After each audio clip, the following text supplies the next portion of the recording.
Who used a wheelchair, and I'm the mother of a daughter. I am very, very concerned about so many things that have happened in this election. A lot of young girls and boys watched as one candidate made fun of people with disabilities, who said hateful, horrible things about all kinds of communities, using demeaning language.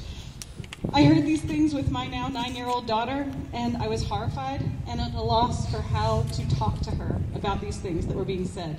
How can I tell her that her body is her own when our president-elect brags about assaulting women?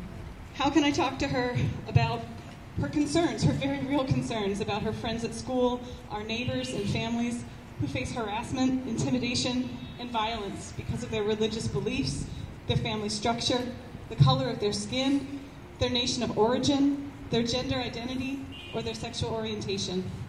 In recent years, in the aftermath of all sorts of horrible natural disasters and tragedies, people keep citing that Fred Rogers bit where he tells people to look for the helpers. And that is something that's really helpful to say to children in these moments when you don't know what to say.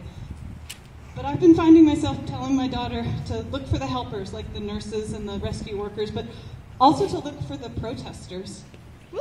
And to look for the people who are standing up, our community leaders and many of our elected officials who are standing up to hate and saying, no, we won't have it.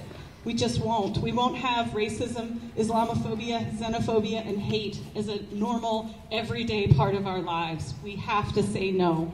So more than just looking for the helpers, I'm telling her to look for the fighters. Woo!